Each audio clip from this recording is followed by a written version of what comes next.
Hej och välkommen till en färgstark video.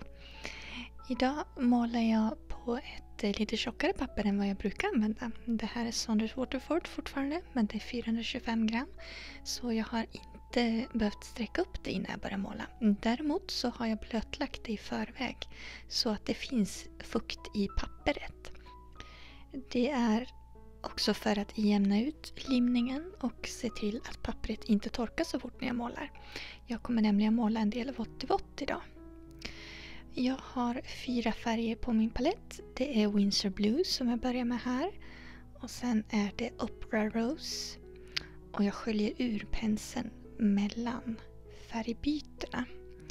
Sen har jag också Winsor Yellow och Perlin Green för marken. Och alla de här färgerna lägger sig jämnt och fint på pappret.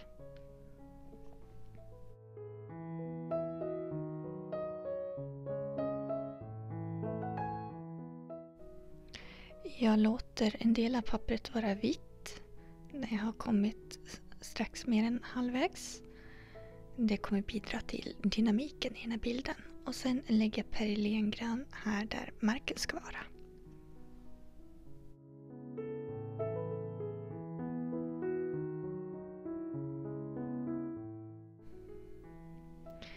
Jag behöver tänka på att jobba ganska fort så att inte pappret hinner torka.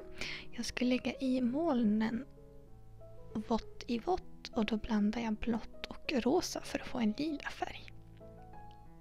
Och då lägger jag de stora molnen högre upp och sen blir de mindre och mindre längre ner på pappret eftersom de är längre bort ifrån betraktaren.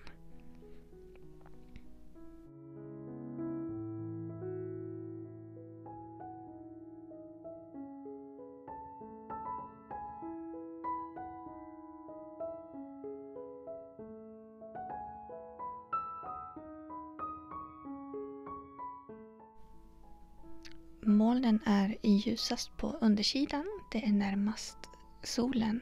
Så där är det mer rosa och sen är det blått på ovansidan, det som ligger i skugga.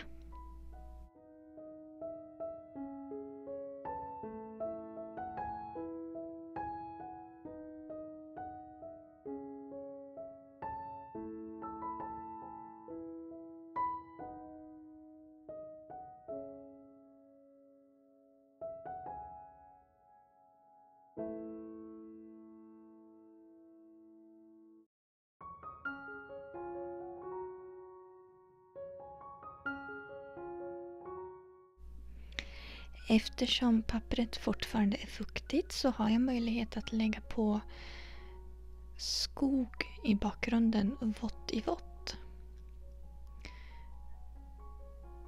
Om ditt papper har blivit för torrt så skulle jag hellre låta det torka helt och sen lägga på det efteråt.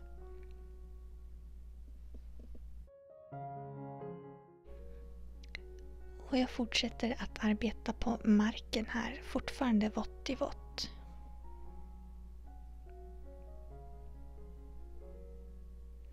Jag kommer att lägga på en del färg här därför att jag vill att fokus ligger upp mot ljuset på himlen istället för här på marken. Så jag kommer lägga mörka detaljer här. Så att det finns någon slags växtlighet.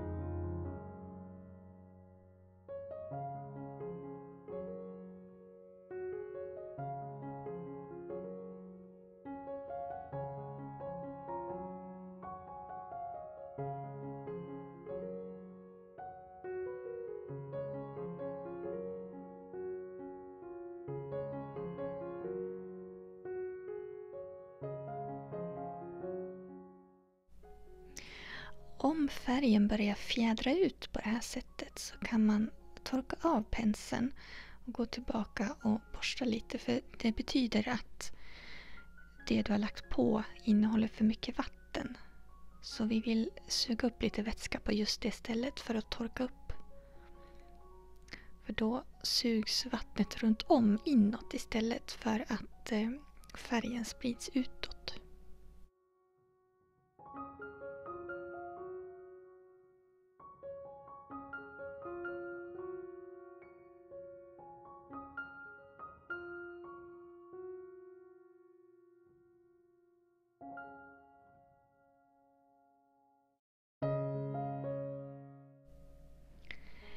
Jag strösslar på salt på den nedre delen av pappret för att få en frän effekt. När jag reser mig upp för att lägga pappret på tork så märker jag att det var en väldigt hård linje här, så jag tar bort lite av det mörka och mjukar upp det. Och eftersom jag är där och pillar så behöver jag lägga på salt en gång till.